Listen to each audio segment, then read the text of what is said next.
Hello everyone, welcome to digital learning platform of Winsome international school. आज हम बात करने वाले हैं प्लांट्स के कुछ टॉपिक्स के बारे में। पहले हमने स्टडी किया था, पहले लेक्चर्स में हमने बात की थी ट्रांसपोर्टेशन इन एनिमल्स के बारे में, एक्सक्रीशन इन एनिमल्स के बारे में। आज उन्हीं से रिलेटेड एक टॉपिक लेकर के आ रहे हैं, transportation in plants and excretion in plants. यानी कि ट्रांसपोर्टेशन जो होता है प्लांट्स के अंदर, वो कौन कौन से मटेरियल्स का होता है और कैसे कैसे होता है।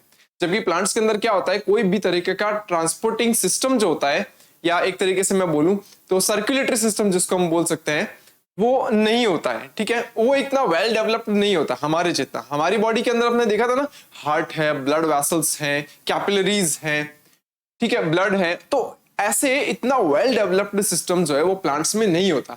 लेकिन फिर भी बहुत सारी ऐसी चीजें होती है, बहुत सारे ऐसे सब्सटेंसेस होते हैं जो प्लांट्स में एक जगह से दूसरी जगह पर ट्रांसपोर्ट किए जाते हैं। तो उनका जो ट्रांसपोर्टेशन होता है वो किस तरह से होता है, कौन से एलिमेंट्स होते हैं जो उनके ट्रांसपोर्टेशन में हेल्प करते हैं, जबकि प्लांट्स के अंदर इतना ज्यादा वेल डेवलप्ड सर्कुलेटरी सिस्टम है ही नहीं, फिर भी वो एक जगह से दूसरी जगह एलिमेंट्स कैसे ट्रांसपोर्ट किए जाते हैं वो देखेंगे। इसके अलावा पहले हमने एक्सक्रीटरी वेस्ट प्रोडक्ट्स के बारे में पढ़ा था कि हमारी बॉडी के अंदर जो बनने वाले वेस्ट प्रोडक्ट्स होते हैं उनको बॉडी से रिमूव किया जाना, उस प्रोसेस को हम एक्सक्रीशन बोलते हैं। तो एक्सक्रीटरी प्रोडक्ट्स जो होते हैं वो सिर्फ एनिमल्स में ही थोड़ी बनते हैं, excretory products are also found in plants. ठीक है ना, तो प्लांट्स में जो एक्सक्रीटरी प्रोडक्ट्स होते हैं, प्लांट्स उनको बॉडी से रिमूव कैसे करता है, जबकि प्लांट्स के अंदर same as well developed excretory system जो होता है वो नहीं होता है। फिर भी अपने वेस्ट प्रोडक्ट्स प्लांट जो होता है वो कैसे रिलीज करता है, कैसे रिमूव करता है, हम उनके बारे में आज के लेक्चर में पढ़ेंगे। ठीक है, देखिए लाइफ प्रोसेसेस जो है क्लास 10 का चैप्टर नंबर 5, ठीक है, transportation and excretion in plants. Correct. देखिए नंबर फर्स्ट अगर मैं बात करूं ट्रांसपोर्टेशन इन प्लांट्स की, इसको बताने से पहले मैं आपको ये थोड़ा सा आइडिया दे देना चाहता हूं कि ऐसे कौन से सब्सटेंसेस होते हैं जिनको प्लांट्स एक जगह से दूसरी जगह पर ट्रांसपोर्ट करता है। ये आप भी सोच सकते हैं। फॉर एग्जाम्पल मैं देखूं, वाटर हो गया जो एक जगह से दूसरी जगह पर ट्रांसपोर्ट किया जाता है, मिनरल्स हो गए जो सॉइल से एब्जॉर्ब किए जाते हैं और प्लांट्स में अलग अलग ऑर्गन्स तक पहुंचाए जाते हैं। इसके अलावा और क्या हो सकता है, फूड सब्सटेंसेस, फूड मटेरियल जो प्लांट फोटोसिंथेसिस के दौरान सिंथेसाइज करता है, उन फूड मटेरियल्स को एक साइड से दूसरी साइड पर पहुंचाया जाता है। ठीक है, इसके अलावा कुछ हार्मोन्स होते हैं, प्लांट्स में भी कुछ हार्मोन्स होते हैं, oxygen, gibberellin, cytokinin, abscisic acid, ethylene. ये हार्मोन्स जो होते हैं उनको भी एक जगह से दूसरी जगह पर ट्रांसपोर्ट किया जाता है। तो ये कुछ ऐसे सब्सटेंसेस होते हैं जो प्लांट्स में एक साइड से दूसरी साइड पर ट्रांसपोर्ट करते हैं। ठीक है, the transport system is less elaborate in plants because they are comparatively less active. Plants जो होते हैं वो हमारे जैसे इतने ज्यादा एक्टिव नहीं होते। हम कितना ज्यादा काम करते हैं, कितना ज्यादा फिजिकल वर्क करते हैं, हमारी बॉडी की एक्टिविटीज बहुत ज्यादा है, इसलिए हमारी बॉडी में सर्कुलेटरी सिस्टम भी वेल डेवलप्ड है। क्यों? क्योंकि जितनी ज्यादा एक्टिविटी होगी उतना ज्यादा हमारी बॉडी को ऑक्सीजन की रिक्वायरमेंट रहेगी। जितना ज्यादा ऑक्सीजन की रिक्वायरमेंट रहेगी हमारी बॉडी जो है उसके अंदर उतना ही ज्यादा ऑक्सीजन सप्लाई चलेगा, और जितना ज्यादा ऑक्सीजन सप्लाई चलेगा उतना ज्यादा ऑक्सीजन क्या होगा, यूज की जा रही है हमारी बॉडी में। लेकिन प्लांट्स में इतनी ज्यादा फिजिकल एक्टिविटी तो है ही नहीं। प्लांट्स जो है वो एक जगह पर स्टेबल है, उसमें इतनी ज्यादा फिजिकल एक्टिविटी नहीं है, तो उनकी बॉडी के अंदर क्या है, ऑक्सीजन की रिक्वायरमेंट भी इतनी कुछ खास नहीं है, तो वो कम एक्टिवेट होते हैं। ठीक है, इसलिए उनके अंदर वेल डेवलप्ड सर्कुलेटरी सिस्टम या ट्रांसपोर्टिंग सिस्टम एब्सेंट होता है। They require less supply of materials and either from the outside और सिंथेसाइज्ड बाय प्लांट्स देमसेल्व्स। तो उनके पास इतनी ज्यादा कुछ फिजिकल एक्टिविटी है तो नहीं, इसलिए वो बहुत सारे सब्सटेंस सिंथेसाइज भी नहीं करते और ना ही बाहर से इनटेक करते हैं। ठीक है, तो बाहर से इतना ज्यादा कुछ खास लिया भी नहीं जाता और ना ही वो कुछ खास इतनी ज्यादा चीजें बनाते हैं। उनको हर चीज थोड़ी थोड़े अमाउंट में चाहिए, इतना ज्यादा नहीं चाहिए। क्यों? क्योंकि उनकी बॉडी की एक्टिविटी उतनी ज्यादा है ही नहीं। Xylem and phloem are the parts for transportation in plants. अभी मैंने बताया था कि ट्रांसपोर्टिंग मटेरियल्स जो होते हैं, जो एक जगह से दूसरी जगह पहुंचाए जाते हैं, वो कुछ पाइप्स होते हैं। ठीक है ना, प्लांट्स के अंदर क्या होता है, कुछ पाइप जैसी स्ट्रक्चर्स होती हैं जिनको हम जाइलम एंड फ्लोएम बोलते हैं। Xylem and phloems are those components which helps in transporting material from one site to another site inside the plant. Correct? तो xylem जो होता है वो किस चीज में हेल्प करता है? देखो, xylem it is involved in the transportation of water and minerals obtained from the soil, from roots and other parts. xylem जो होता है, xylem ये ऐसा कंपोनेंट होता है जो ट्रांसपोर्ट करता है किसको? वाटर को और उसके साथ ही मिनरल्स को। ठीक है ना। वाटर और मिनरल्स ये दोनों एक साथ ही एक ही कंपोनेंट जिसको हम जाइलम बोलते हैं, जो एक पाइप लाइक स्ट्रक्चर होती है, जो मैं अभी आगे बताने वाला हूं, ठीक है, उसके थ्रू क्या किए जाते हैं, ट्रांसपोर्ट किए जाते हैं। क्यों? क्योंकि वाटर और मिनरल्स दोनों ही सॉइल से एब्जॉर्ब किए जाते हैं। आपको पता है ना, वाटर भी सॉइल से रूट से एब्जॉर्ब करती है, और सेम एज मिनरल्स जो होते हैं वो भी सॉइल से रूट से एब्जॉर्ब करती हैं, तो दोनों ही एक ही पाथ से जाते हैं, और उस पाथ का नाम है जाइलम। ठीक है, because they obtain from the soil from roots and to other parts. ठीक है, फ्लोएम जो होता है वो क्या होता है? It is another component which involve in the transportation of photosynthetic products. Photosynthetic products क्या होंगे? जब फोटोसिंथेसिस के दौरान फूड बन रहा है, उस फूड को पूरी बॉडी के अंदर ट्रांसपोर्ट करना होगा, तो उसके लिए फ्लोएम कंपोनेंट होगा। उसके अंदर क्या होता है? जैसे ग्लूकोज हो गया, ठीक है, ये फूड मटेरियल जो होता है वो एक जगह से दूसरी जगह ट्रांसपोर्ट करने के लिए क्या चाहिए? हमें फ्लोएम चाहिए होता है, करेक्ट। ठीक है, और ये कहां से किया जाता है? From leaves to other parts. आपको पता है फोटोसिंथेसिस कहां होता है? लीव्स में होता है, और लीव्स से अनदर पार्ट्स जो होते हैं, दूसरे पार्ट्स जो होते हैं, वहां तक उस फूड को पहुंचाया जाता है, तो उसके लिए हमें फ्लोएम चाहिए, करेक्ट। आगे चलते हैं।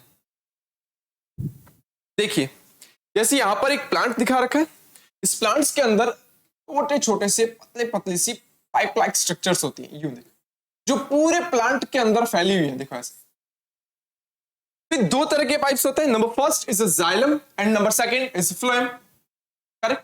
जाइलम जो होता है वो क्या काम करता है? देखो, जाइलम जो होता है वो वाटर और मिनरल्स जो होता है, ये वाटर और मिनरल्स जो होते हैं उनको ट्रांसपोर्ट करवाते हैं। ऐसे नीचे रूट्स में ये एब्जॉर्ब किए जाते हैं, और ऊपर लीव्स की तरफ इनको ट्रांसपोर्ट करवाया जाता है। देखो एरो का निशान कहां से?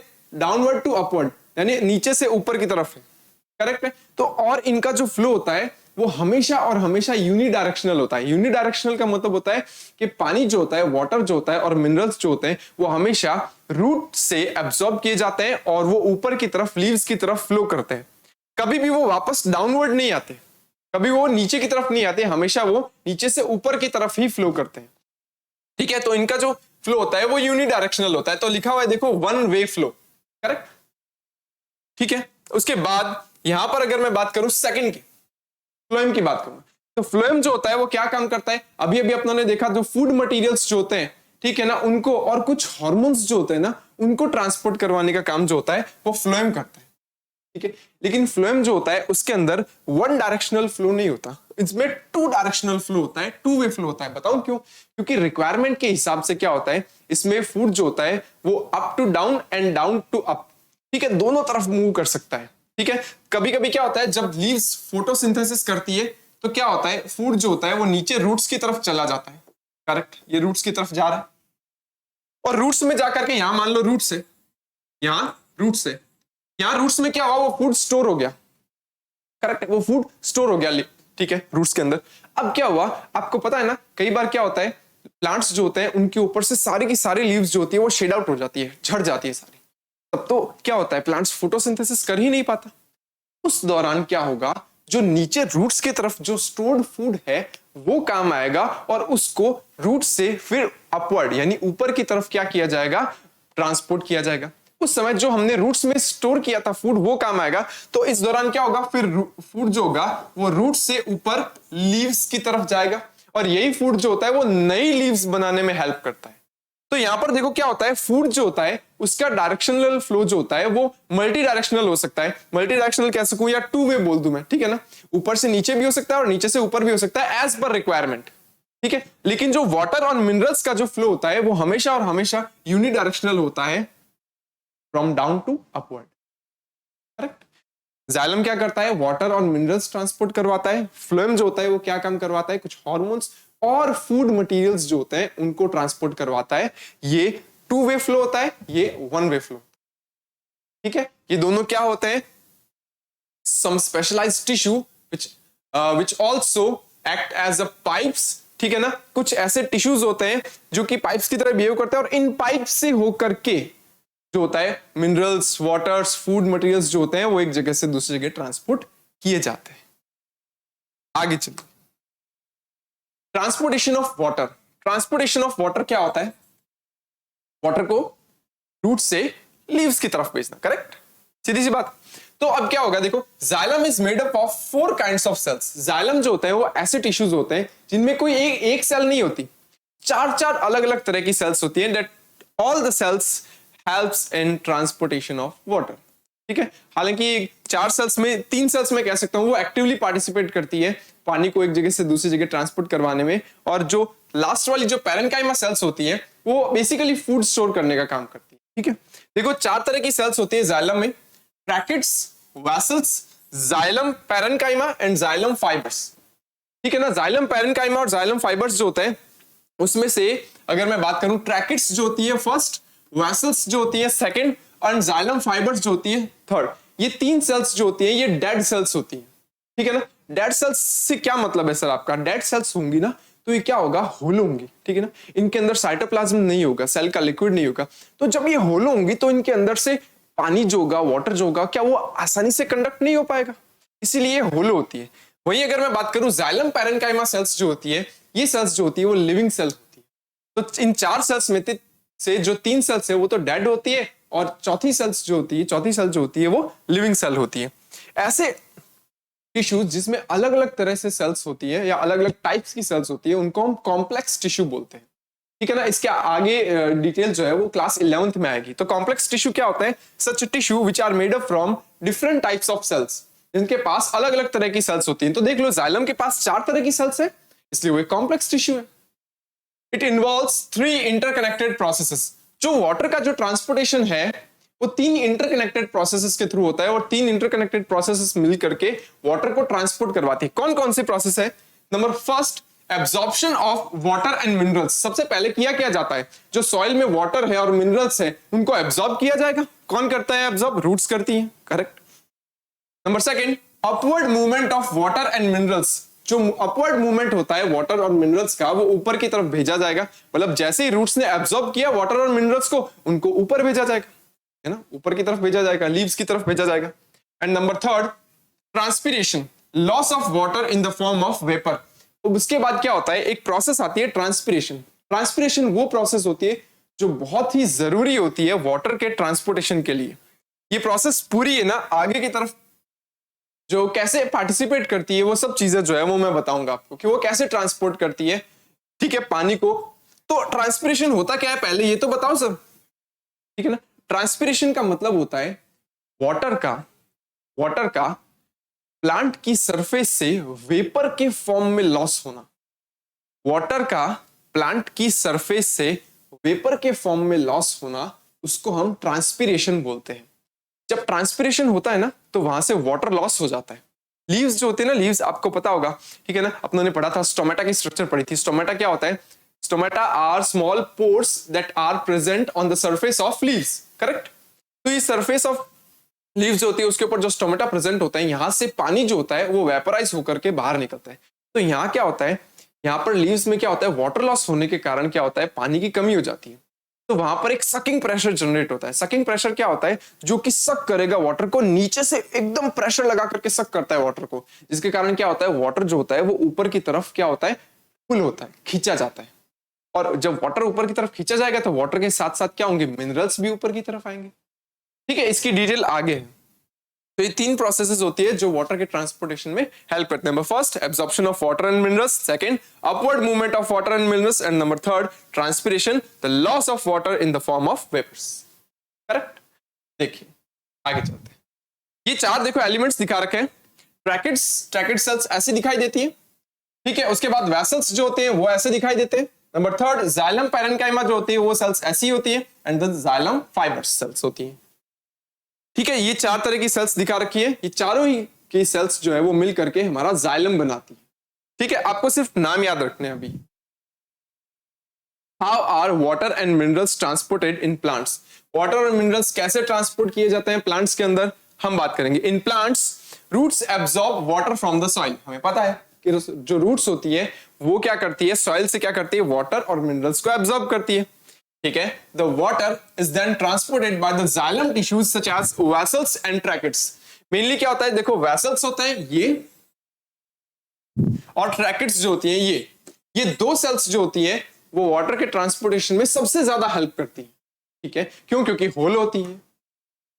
All the plants from root to leaves are interconnected to each other. आपको पता है प्लांट्स के सारे पार्ट्स जो होते हैं रूट से लेकर के लीव्स तक वो सब इंटरकनेक्टेड होते हैं। कैसे कनेक्टेड होते हैं? जाइलम से। जाइलम जो होता है वो रूट से स्टार्ट होता है, स्टेम से होता है, वो लीव्स तक जाता है और आगे जाकर के वो ब्रांच्ड भी हो जाता है। ठीक है ना, उनकी ब्रांचेस भी निकलती है जो आगे चल करके क्या होते हैं, अलग अलग लीव्स में जाती है। तो हुए ना सारे के सारे इंटरकनेक्टेड, लीव्स, स्टेम, रूट सब इंटरकनेक्टेड होते हैं। ठीक है, this interconnection form a network of water transporting channels that provides water and minerals to all the parts of plants। ये इंटरकनेक्शन जो होता है ये क्या करता है, वाटर और मिनरल्स जो होता है उनको ट्रांसपोर्ट करवाता है या अवेलेबल करवाता है सारे के सारे प्लांट सेल्स को।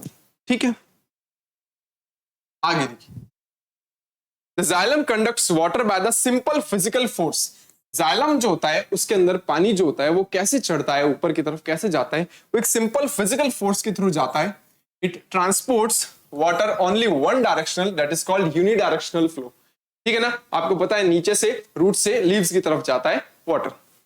The root pressure and the transpiration are the two important processes involved in the transport of water। अब एक चीज बताऊं क्या, रूट्स ने वाटर तो एब्जॉर्ब कर लिया, मिनरल्स भी एब्जॉर्ब कर लिए, अब जब उनको ऊपर की तरफ पहुंचाया जा रहा है तो पानी ऊपर कैसे चढ़ेगा? लोग ये सोच सकते हो कि पानी जो है उसका अपवर्ड डायरेक्शन फ्लो क्यों होगा? क्या प्लांट ने कोई मोटर लगा रखी है क्या? नहीं, ऐसा तो नहीं है कि प्लांट ने क्या किया, रूट के अंदर मोटर है, मोटर चलाओ पानी ऊपर चढ़ जाएगा हमारे घरों के जैसे। नहीं, ऐसा तो कुछ नहीं है। फिर पानी ऊपर क्यों चढ़ेगा? ऐसा क्या है कि पानी ऊपर चढ़ेगा? तो दो प्रोसेसेस जो होती हैं वो ये हेल्प करती है समझने के लिए कि पानी जो है उसका अपवर्ड मूवमेंट कैसे होता है। ठीक है, एक मैंने आपको थोड़ा सा आइडिया दिया था अभी ट्रांसपिरेशन के बारे में। उनका ट्रांसपिरेशन से जब वाटर लॉस होता है वेपर के फॉर्म में तो वहां सकिंग प्रेशर जनरेट होता है जो पानी को क्या करता है, खींचता है। इसके अलावा उसको हम ट्रांसपिरेशन बोलते हैं। ठीक है, और एक होता है रूट प्रेशर। रूट प्रेशर जो होता है वो क्या होता है, सुनो। कुछ साइंटिस्टों ने हमें ये बताया कि जो रूट की सेल्स होती हैं, जो रूट की सेल्स है, वो रूट की सेल्स क्या काम करती है, वो एनर्जी खर्च करती है और वाटर को ऊपर की तरफ पुश करती है। ठीक है, रूट की सेल्स क्या करती हैं, एक प्रेशर लगाती है और वो वाटर को ऊपर की तरफ पुश करती है। तो जो वाटर को ऊपर की तरफ पुश किया जाता है ना, उस प्रेशर को हम रूट प्रेशर कहते हैं। जब वाटर को ऊपर की तरफ पुश किया जाएगा तो पानी जो होगा वो ऊपर की तरफ जाएगा, अपवर्ड मूवमेंट होगा पानी का। तो root pressure helps in upward movement of water as well as transpiration is also helps in upward movement of water। Transpiration में क्या होता है, पानी वेपर बन के उड़ता है तो वहां सकिंग प्रेशर जनरेट होता है। सकिंग प्रेशर जनरेट कहां होता है, लीव्स में होता है। तो वो लीव्स जो होती है वो सकिंग प्रेशर से क्या करती है, पानी को सक करती है नीचे से। आपको पता है दो काम चल रहे हैं, नीचे रूट क्या कर रही है, पानी को ऊपर की तरफ क्या कर रही है, पुश कर रही है, that is called root pressure. और ऊपर जो लीव्स में सकिंग प्रेशर जनरेट हुआ है वो पानी को क्या कर रहा है, पुश कर रहा है, ऊपर की तरफ खींच रहा है। ठीक है ना, उनको खींच रहा है, पुल कर रहा है, सॉरी पुश नहीं, पुल कर रहा है, खींच रहा है। तो इस कारण से क्या होता है, पानी जो होता है ओवरऑल ऊपर चढ़ जाता है। नीचे से रूट्स ऊपर की तरफ पुश कर रही है और ऊपर जो सकिंग प्रेशर जनरेट हो रहा है वो उसको पुल कर रहा है, वो खींच रहा है। तो पानी क्या होगा, ऊपर की तरफ चढ़ जाएगा। तो then root pressure and transportation are two important processes that involve in the transport of water. Correct. अब देखिए रूट प्रेशर क्या है, The cells of roots absorb iron present in the soil। Correct, ठीक है, सॉइल्स में जो ions present होते हैं वो उनको क्या करती है, एब्जॉर्ब करती है। As a result the ion concentration differed between the soil and roots. अब होगा क्या, जब बहुत सारे आयंस रूट ने एब्जॉर्ब कर लिए तो रूट्स के अंदर आयन की कंसंट्रेशन क्या होती है, बढ़ जाती है। और सॉइल के अंदर क्या होता है, थोड़ी सी कंपैरेटिवली क्या होती है, कम हो जाती है। तो डिफरेंस क्रिएट हो गया ना। The concentration gradient leads to the process of water osmosis। अब क्या होगा, अंदर बहुत सारे आयंस हैं रूट्स के अंदर। तो जब जहां पर भी बहुत सारे आयंस होते हैं ना, वहां पर क्या होता है, सेल्स जो होती है उनका जो साइटोप्लाज्म होता है वो कंसंट्रेटेड हो जाता है। तो वहां पर उस कंसंट्रेशन को खत्म करने के लिए या कंसंट्रेशन को बैलेंस करने के लिए बाहर से क्या होता है, पानी अंदर की तरफ आएगा। तो क्या होगा, आयंस एब्जॉर्ब कर लिए, फिर बाहर से पानी जो होता है वो भी एब्जॉर्ब कर लिया जाता है। ठीक है, और पानी का जो फ्लो होता है, ठीक है ना, उसको हम ऑस्मोसिस बोलते हैं, ऑस्मोसिस कहते हैं। ठीक है, Hence the water movement occurs from the soil towards the roots. इसके बाद क्या होता है, सॉइल से रूट्स की तरफ पानी जो होता है वो अंदर आता है. This steady water of movement transport water in the root xylem. उसके बाद क्या होगा, वाटर जो होगा उसका मूवमेंट चालू हो जाता है कहां पर, रूट के अंदर, और रूट में भी कहां, जाइलम के अंदर. It creates a water column that gradually pushes the water and upward direction. अब वहां पर क्या होगा, जब पानी बहुत सारा आ जाएगा ना, तो वहां पर वो रूट सेल्स क्या करेंगे, उनको आगे की तरफ पुश करना स्टार्ट करेंगे. जो आगे की तरफ पुश करना स्टार्ट करेंगी ऊपर की तरफ, that is called root pressure. ठीक है. The transport of water by the root pressure occurs at night. Mostly क्या होता है, ये रात में देखा जाता है.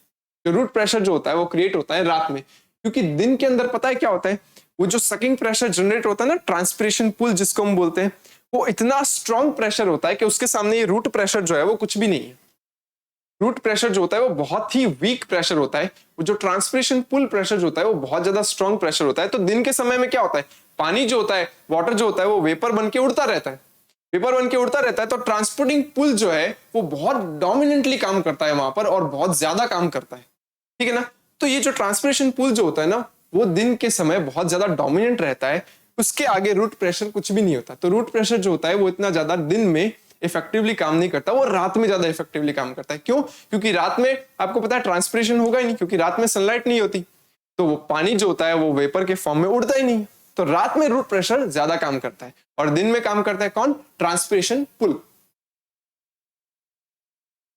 देखिए ट्रांसपिरेशन की अगर मैं बात करूं, ट्रांसपिरेशन क्या होता है, the root pressure can not transport water at the highest locations of plants. क्यों? क्योंकि अभी भी बताया था मैंने, ये एक वीक प्रेशर है.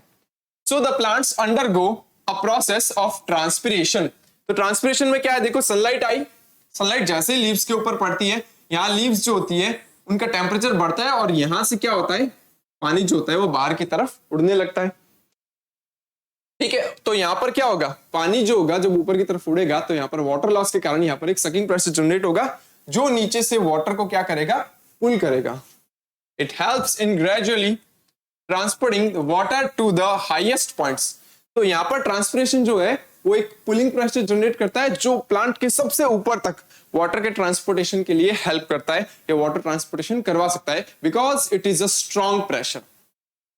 The transportation process occurs when the stomata are open during the day. हाँ करेक्ट, यही बात है कि ये कब होगा, जब स्टोमेटा ओपन रहेंगे. स्टोमेटा जो होंगे जब ओपन रहेंगे तभी तो पानी उड़ेगा, और तभी तो ट्रांसपिरेशन पुल प्रेशर जो है वो काम करेगा.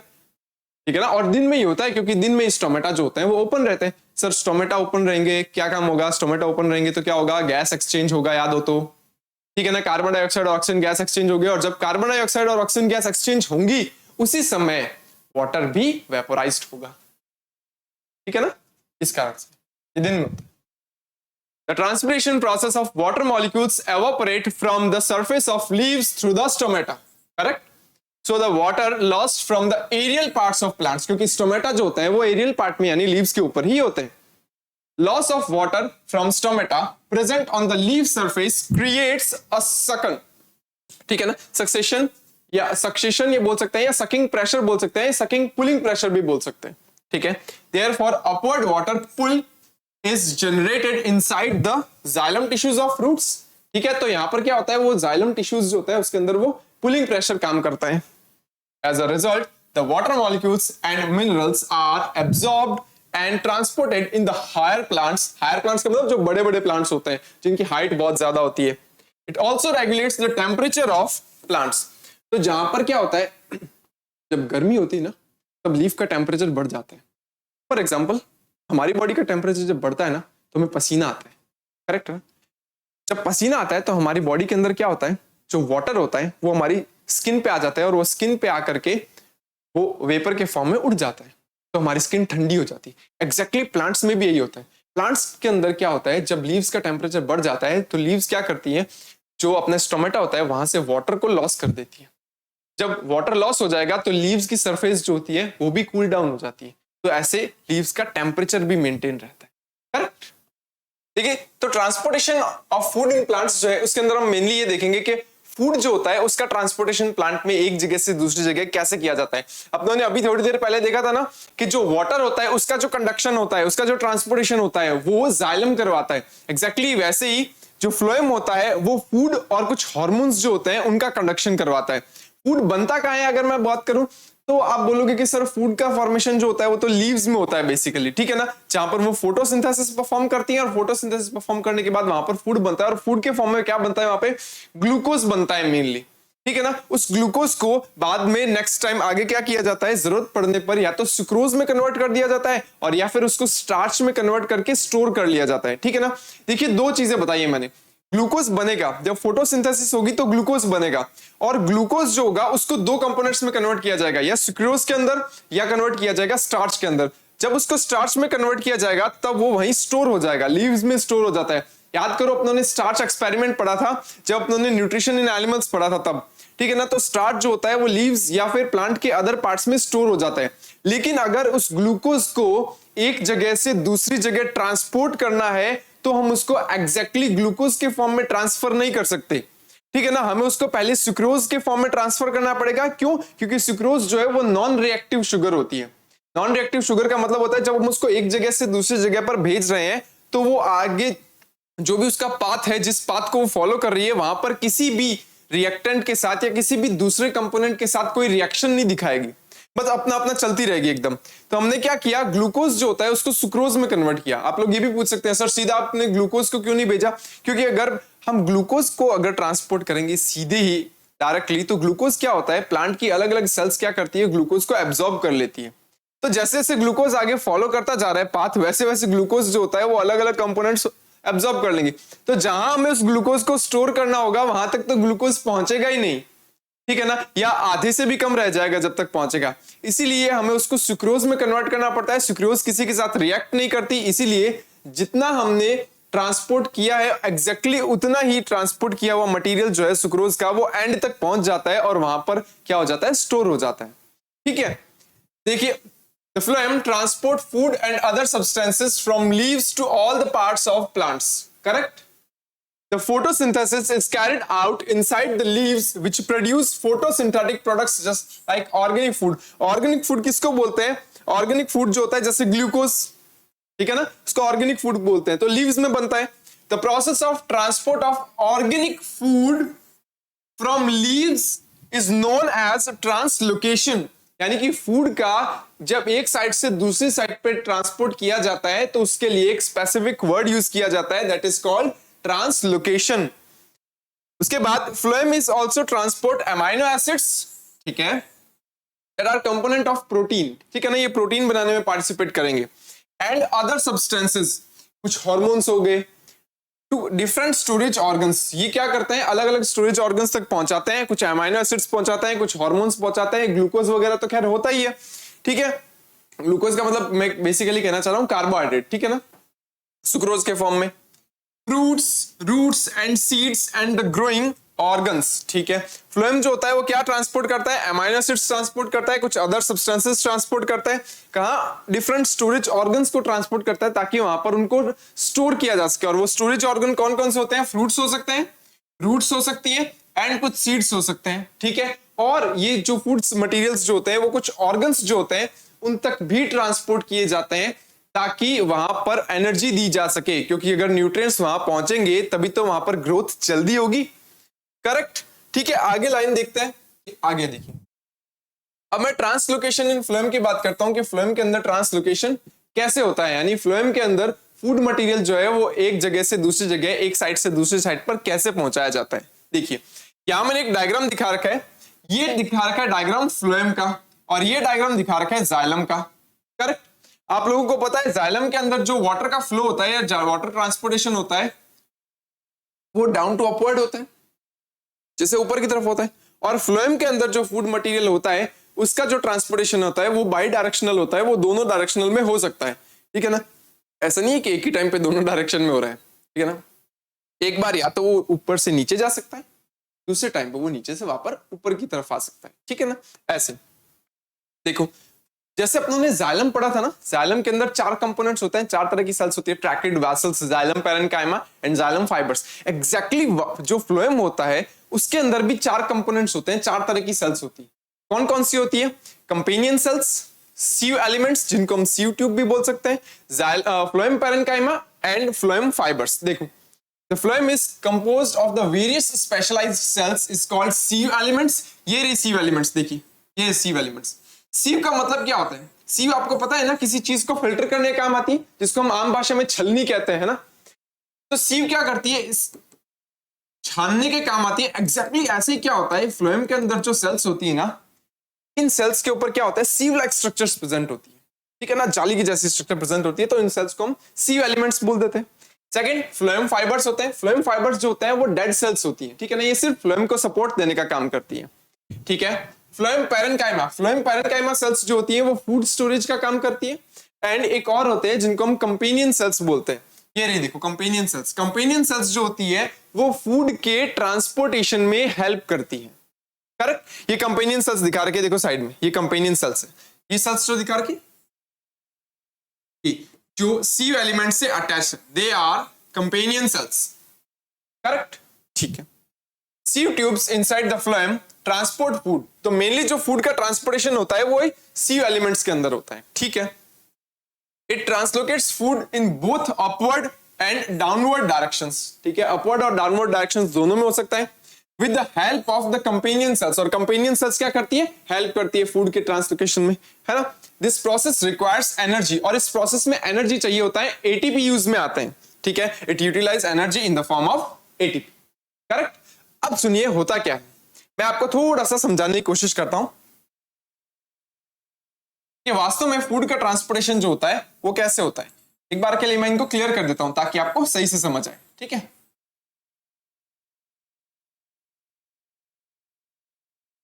क्या देखिए, मान लीजिए इस जगह पर ये एक लीफ है, करेक्ट, ये लीफ है। लीफ क्या करेगी? फोटोसिंथेसिस करेगी सर, सीधी सी बात। तो फोटोसिंथेसिस करने के बाद ये जो लीफ होती है ये क्या करती है? ग्लूकोज बनाती है, करेक्ट। ये ग्लूकोज है, मान लो। ग्लूकोज को मैं रेड डॉट से दिखा दूं, ठीक है, रेड डॉट्स। ये ग्लूकोज ग्लूकोज है। अब ग्लूकोज जब लीफ के अंदर बहुत ज्यादा बन चुका है तो वो कहां जाएगा? वो फ्लोएम के अंदर एंटर करवाना होगा। तो सबसे पहले क्या होगा? लीफ से वो सबसे पहले जाएगा कहां? कंपेनियन सेल के अंदर, कंपेनियन सेल के अंदर जाएगा, ठीक है ना। इस दौरान क्या किया जाएगा? उसको सुक्रोज के अंदर कन्वर्ट कर दिया जाएगा। उसके बाद कंपेनियन सेल्स जो होती है वो उस ग्लूकोज को कहां डाल देगी? फ्लोएम के कहां डाल देगी?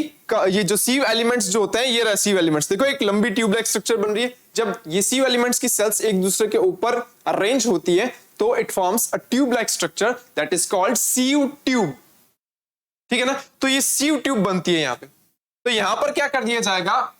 उस फूड को ट्रांसपोर्ट कर दिया जाएगा। यहां पर फूड ट्रांसपोर्ट हो जाने के कारण क्या होता है? यहां पर कंसंट्रेशन बढ़ जाती है।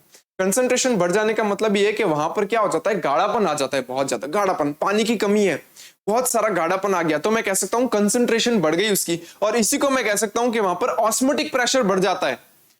तो पानी जो है, पानी क्या करेगा? उसको कंपनसेट करने के लिए यहां पर पानी की कमी हो गई है। जैसे आप मान सकते हो ना कि अगर है ना कोई गाढ़ा गाढ़ा चीनी का घोल है, बहुत ज्यादा गाढ़ा चीनी का घोल है, तो उसमें पानी की कमी है ना, ठीक है ना। तो अगर मैं उसके पास में पानी रखूंगा तो पानी जो होगा वो चीनी के घोल को और ज्यादा डाइल्यूट करने के लिए या पतला करने के लिए वहां पर ट्रांसपोर्ट करेगा। तो एग्जैक्टली क्या होता है? यहां पर फूड मटेरियल जो होता है ना, जैसे ही फूड मटेरियल को इस जगह पर लाया जाता है, यहां पर ऑस्मोटिक प्रेशर बढ़ जाता है, ठीक है ना, गाढ़ापन बढ़ जाता है। तो होगा क्या? होगा ये कि पास में जो फ्लोएम है ना, इसके पास में जो जाइलम है, इस जाइलम से वाटर जो होगा वो इस जगह पर ट्रांसपोर्ट होगा। यहां से वाटर जो होगा वो फ्लोएम के अंदर जाता है, ठीक है, किसके लिए? उस पानी की जो कमी है उसको कंप्लीट करने के लिए। देन उसके बाद क्या होगा? उसके बाद यहां पर प्रेशर बढ़ने लगेगा। आपको पता है ना, ऑलरेडी इतना सारा फूड मटेरियल यहां पे आया हुआ था, पानी और आ रहा है, तो इस जगह पर प्रेशर बढ़ने लगेगा। ये फ्लोएम जो होगा इसके इस पोर्शन में प्रेशर बढ़ने लगेगा। जब प्रेशर बढ़ने लगेगा तो जो फूड है उसके अंदर जब प्रेशर बढ़ेगा तो फूड उस तरफ ट्रांसपोर्ट होना चालू होगा, उस तरफ ट्रांसपोर्ट करना स्टार्ट करेगा जिस तरफ प्रेशर की कमी है। और प्रेशर की कमी कहां होती है? रूट्स की तरफ, जिनको हम सिंक सेल्स भी बोलते हैं। रूट की सेल्स को इस समय सिंक सेल्स बोलते हैं, ठीक है। तो यहां पर नीचे की तरफ ये ट्रांसपोर्ट करना स्टार्ट करेगा। जब यह नीचे की तरफ ट्रांसपोर्ट करना स्टार्ट करेगा, क्यों करेगा? यहां हाई प्रेशर हो गया था, पानी भी आ गया था, फूड भी आ गया था। हाई प्रेशर होने के कारण क्या होगा? वो उस तरफ मूव करेगा जिस तरफ प्रेशर कम है। तो मान लो रूट की तरफ प्रेशर कम है तो वो रूट की तरफ जाना शुरू करेगा। यहां पर जाकर के इन जगहों पर क्या किया जाएगा, उस फूड को स्टोर कर लिया जाएगा और जो एक्स्ट्रा पानी यहां एंटर हुआ था वो पानी जो है वो वापस बाहर निकल जाएगा। देखो यहाँ पर वाटर जो है वो मूव आउट करता दिखाया हुआ है। ठीक है, तो ये तरीका होता है फ्लोएम के अंदर फूड के ट्रांसलोकेशन का। पहले फूड मटेरियल आता है फ्लोएम में, फिर वाटर आता है, प्रेशर इंक्रीज हो जाता है, यहां से फूड उस तरफ मूव करता है जहां पर प्रेशर कम है। प्रेशर कम होगा तो वहां पर क्या किया जाएगा, फूड जाएगा, वहां पर उस फूड को स्टोर कर लिया जाएगा और जो एक्स्ट्रा पानी यहां पर आया था उसको मूव आउट कर दिया जाएगा वापस बाहर, वो जाइलम में चला जाएगा। तो देखिए ये बताता देखो, sucrose is the transported into phloem to increase the osmotic pressure inside the phloem.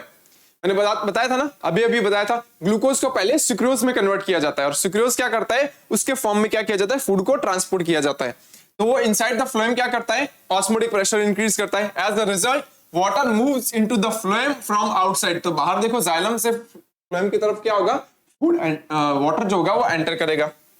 This water pushes the food material to other parts of the plants. ठीक है, ये तरीका है।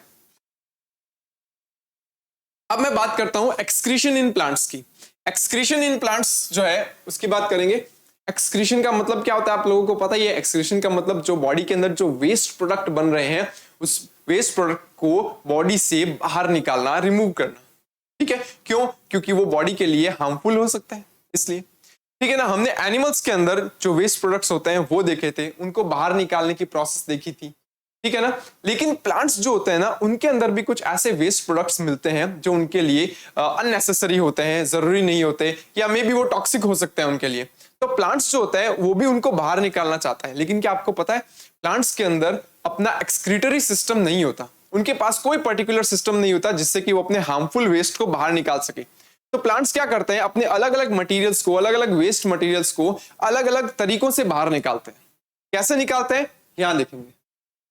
देखो, excretion in plants occurs to remove the waste products by them. ठीक है, excretion क्या है, प्लांट्स अपने वेस्ट प्रोडक्ट्स को बाहर निकालते हैं। These waste products are excreted by plants in the completely different forms of those animals. ठीक है, ये भी बात सही है कि कंप्लीटली डिफरेंट फॉर्म में वो बाहर निकालते हैं, क्योंकि प्लांट्स के पास अपना खुद का एक्सक्रीटरी सिस्टम नहीं होता। Plants excrete waste products during their life processes as they are follows. वो अलग अलग तरह के क्या करते हैं, वेस्ट प्रोडक्ट्स बाहर निकालते हैं। कैसे, अलग अलग तरीके से देखेंगे यहाँ। नंबर फर्स्ट बात करते हैं gases waste product. Gases waste products क्या होते हैं, कुछ गैसेस होती हैं जो प्लांट्स के लिए एज अ वेस्ट प्रोडक्ट होती हैं, उनको प्लांट बाहर कैसे निकालता है। ठीक है ना, आपको पता है प्लांट्स के कुछ वेस्ट प्रोडक्ट्स जो होते हैं ना वो हमारे काम के हो सकते हैं, हमारे लिए बेनिफिशियल हो सकते हैं। कुछ गम्स, कुछ रेजिन्स, ऑयल्स, ठीक है ना, ये सारी चीजें जो होती है वो प्लांट्स के लिए वेस्ट होती हैं, आपको पता है। लेकिन वो ऑयल्स जो होते हैं, गम्स जो होते हैं, वो हमारे काम के होते हैं। देखिए, अब मैं बात करता हूं कुछ गैसेस प्रोडक्ट्स की। आपको पता है ना फोटोसिंथेसिस और रेस्पिरेशन की प्रोसेस प्लांट्स के अंदर।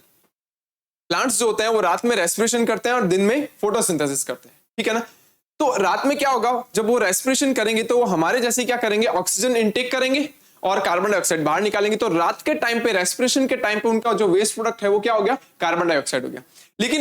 लेकिन ठीक इसका उल्टा, ठीक है ना, दिन के समय जब वो फोटोसिंथेसिस करेंगे तो वो क्या करते हैं, कार्बन डाइऑक्साइड जो होते हैं वो तो इनटेक करते हैं, लेकिन ऑक्सीजन जो होते हैं वो क्या करते हैं, रिमूव करते हैं, है ना। ऑक्सीजन रिमूव करते हैं तो क्या होगा, तो वो ऑक्सीजन जो है वो उनका वेस्ट प्रोडक्ट है, लेकिन वो ऑक्सीजन हमारे काम की है, पता है ना आपको, क्योंकि वो हम रेस्पिरेशन के दौरान यूज करते हैं। तो plants release gases waste such as carbon dioxide and water vapour produced during respiration, ठीक है, at night, and oxygen produced during photosynthesis at day time, ठीक है, through the stomata in leaves and the lenticels found in stems. यानी कि ये जो waste product होते हैं वो कहां से बाहर निकालते हैं, आपको पता है जो लीफ होती है उसके ऊपर क्या होता है, छोटे छोटे पोर्स होते हैं। उन पोर्स को अगर मैं जूम करके देखूं, that portion is called stomata. ये स्टोमेटा होता है और स्टोमेटा से क्या करते हैं, वो अपना वेस्ट प्रोडक्ट जो होते हैं वो बाहर निकालते हैं। ठीक है, वाटर वेपर हो गया, गैसेस हो गई, और सर ये नाम क्या है, लेंटिकल्स। लेंटिकल्स जो होते हैं वो कुछ ऐसे छोटे छोटे पोर्स होते हैं जो स्टेम्स के ऊपर लगे रहते हैं, ठीक है ना, और स्टेम्स जो होते हैं उसके अंदर जो लेंटिकल्स होते हैं वो भी थोड़ा बहुत गैसेस एक्सचेंज में हेल्प करते हैं, ठीक है ना। इनकी डिटेल्स जो है वो हायर क्लासेस के अंदर है। तो स्टोमेटा जो होते हैं वो लीव्स की सरफेस पर रहने वाले पोर्स होते हैं, वहीं लेंटिकल्स जो होते हैं वो स्टेम की सरफेस पर रहने वाले पोर्स होते हैं। ठीक है, उसके बाद liquid waste products of water. Plants के अंदर कुछ लिक्विड वेस्ट भी होते हैं जिनको प्लांट कैसे बाहर निकालता है। Plants get rid to the excess water produce as a waste during the respiration by the process of transpiration. आपको पता है ना ट्रांसपीरेशन की प्रोसेस क्या होती है? वाटर का वेपर के फॉर्म में रिलीज होना प्लांट की सरफेस से, उसको हम ट्रांसपीरेशन बोलते हैं। तो ट्रांसपीरेशन के दौरान क्या किया जाता है? जो एक्सेस वाटर होता है, एक्स्ट्रा वाटर होता है, वो प्लांट जो होता है वो रिमूव कर देता है। ठीक है ना, उड़ा देता है। Some species of plants exude the water through the stomata, while others through the hydrathodes. Stomata तो सुना था, फिर से एक नया वर्ड आया hydrathodes। ये क्या होता है? सुनो, ज्यादातर प्लांट्स जो होते हैं वो क्या करते हैं? स्टोमेटा से क्या करते हैं? अपना जो भी वाटर जो होता है उसको रिमूव करते हैं। लेकिन कुछ ऐसे प्लांट्स भी होते हैं जिनके पास स्पेशल पोर्स होते हैं जिनको हम हाइड्रेथोड्स बोलते हैं। हाइड्रेथोड्स जो होते हैं वो क्या होते हैं? देखिए, उसको बताता हूं। जैसे मानिए दैट इज अ लीफ, ये एक लीफ है, करेक्ट? ये एक लीफ है फॉर एग्जांपल, ठीक है ना, एक रफली डायग्राम बनाया मैंने लीफ का। अब यहां पर स्टोमेटा कहां होते हैं? स्टोमेटा तो सर लीफ की सरफेस पे होता है, यहां हो सकते हैं इस जगह पर। ये स्टोमेटा है,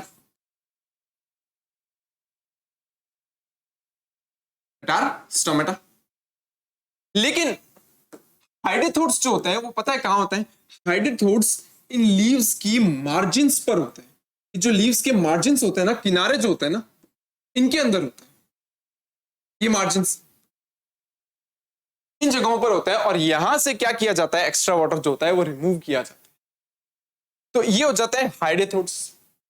तो सुनिए, तो स्टोमेटा और हाइड्रेथोड्स में फर्क क्या है? तो स्टोमेटा भी एक्सेस वाटर जो होता है उसको रिमूव करता है। आप बोल रहे हो कि हाइड्रेथोड्स जो होते हैं वो भी एक्स्ट्रा वाटर रिमूव करता है। फर्क ये होता है कि स्टोमेटा जो होते हैं ना वो बंद हो सकते हैं और खुल सकते हैं जरूरत के टाइम पे, लेकिन हाइड्रेथोड्स जो होते हैं वो ऐसे पोर्स होते हैं जो हमेशा और हमेशा खुले रहते हैं, रिमेन्स ऑलवेज ओपन, वो कभी बंद नहीं होते। तो कुछ स्पीशीज जो होती है वो स्टोमेटा से अपना एक्सेस वाटर निकालती है और कुछ स्पीशीज ऐसी होती हैं जो हाइड्रेथोड से निकालते हैं। And hydathodes are special pores that are present on the margins of leaves, correct?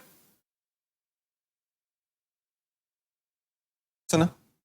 आगे क्या है देखो, plants also store waste substances in old xylem as resins and gums.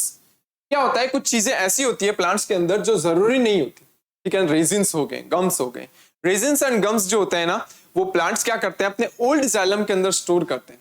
आपको पता है प्लांट्स जो होते हैं ना उनके अंदर पूरे लाइफ टाइम नए जाइलम और नए फ्लोएम्स बनते हैं। तो जैसे जैसे नए जाइलम और नए फ्लोएम्स बनते हैं वैसे वैसे जो ओल्ड जाइलम और ओल्ड फ्लोएम्स जो होते हैं ना वो अपना काम करना बंद कर देते हैं।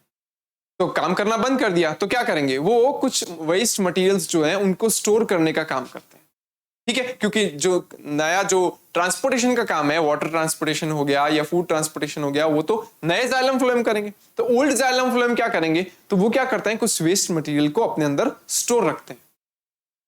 Gums are the degradation products of internal plant tissues, mostly cellulose. अच्छा, गम्स कैसे बनते हैं?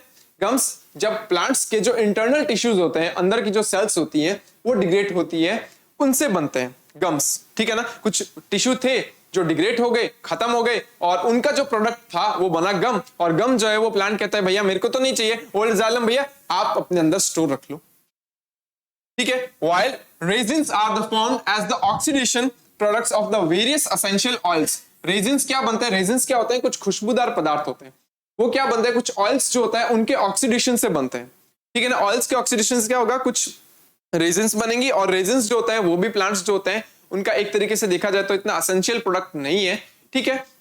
इसलिए वो ओल्ड जाइलम के अंदर स्टोर कर दिए जाते हैं। लेकिन ये हमारे काम के बहुत है, ये एसेंशियल ऑयल्स हो गए, ठीक है ना, गम्स हो गए, ये ह्यूमंस के लिए बेनिफिशियल होते हैं। ये हम अलग अलग वेरियस प्रोडक्ट्स के फॉर्म में यूज में लेते हैं,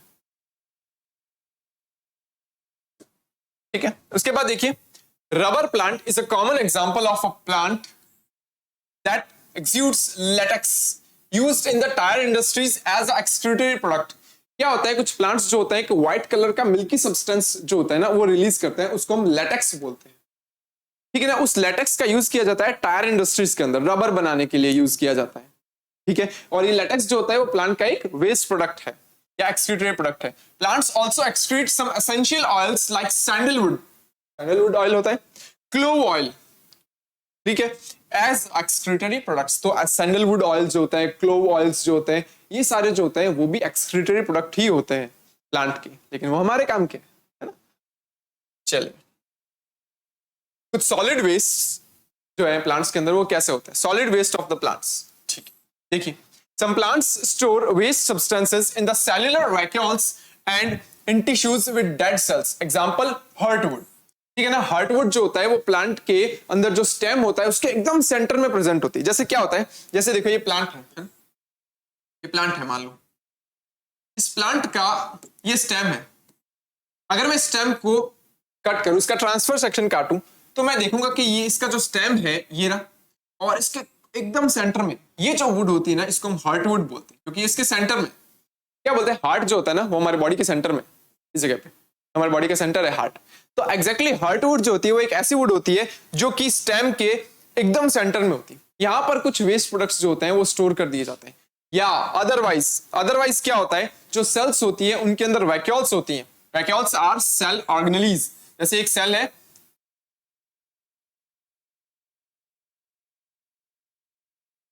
सेल के अंदर एक बहुत बड़ी सी वैक्यूल होती है, ठीक है। Vacuole is a cyclic structure that store water and some waste products. तो सेल के अंदर क्या किया जाता है, कुछ वेस्ट प्रोडक्ट्स जो होते हैं वो वैक्यूल्स के अंदर क्या कर दिया जाता है, स्टोर कर दिए जाते हैं, ठीक है। Waste products may also be stored within the leaves, barks, etc. which fall off and get rid by the plants. Example है deciduous plants. deciduous plants क्या होते हैं, ये ऐसे प्लांट्स होते हैं जो साल में एक बार या कुछ महीनों में एक बार क्या करते हैं, अपनी सारी की सारी पत्तियां जो होते हैं वो शेड ऑफ कर देते हैं, ठीक है। सारी की सारी पत्तियां जो होती हैं उनकी झड़ जाती हैं। तो ये सारी पत्तियां जब झड़ेंगी तो उनके अंदर क्या कर दिया जाता है, उस टाइम पे कुछ वेस्ट प्रोडक्ट जो होते हैं वो डाल दिए जाते हैं, ताकि जब लीफ जो है वो गिरे तो उसके साथ वेस्ट प्रोडक्ट भी चला जाए, correct. Plant excrete some solid waste substances into the soil around them. तो प्लांट्स की जो रूट्स होती है वो भी अपना कुछ वेस्ट प्रोडक्ट जो होती है वो सॉइल के अंदर रिलीज करती है, ठीक है। तो ये थे वेस्ट प्रोडक्ट्स प्लांट्स के। आज हमने क्या देखा, आज हमने देखा कि प्लांट्स और एनिमल्स जो होते हैं, बेसिकली हमने एनिमल्स तो पहले देख लेते, आज हमने देखा कि प्लांट्स जो होते हैं, ठीक है ना, उनके अंदर ट्रांसपोर्टेशन कैसे होता है। प्लांट्स अपना वेस्ट प्रोडक्ट्स जो होते हैं वो क्या क्या बनाते हैं और कैसे उनको बाहर निकालते हैं, कैसे उन सारी चीजों को क्या करते हैं, रिमूव आउट करते हैं अपनी बॉडी से, ठीक है। तो यहाँ चैप्टर जो है वो हमारा कंप्लीट होता है। आपको इस चैप्टर से रिलेटेड कोई भी डाउट्स हैं तो आप कमेंट सेक्शन में लिख सकते हैं। Thank you, keep learning and keep growing with Winsome international school.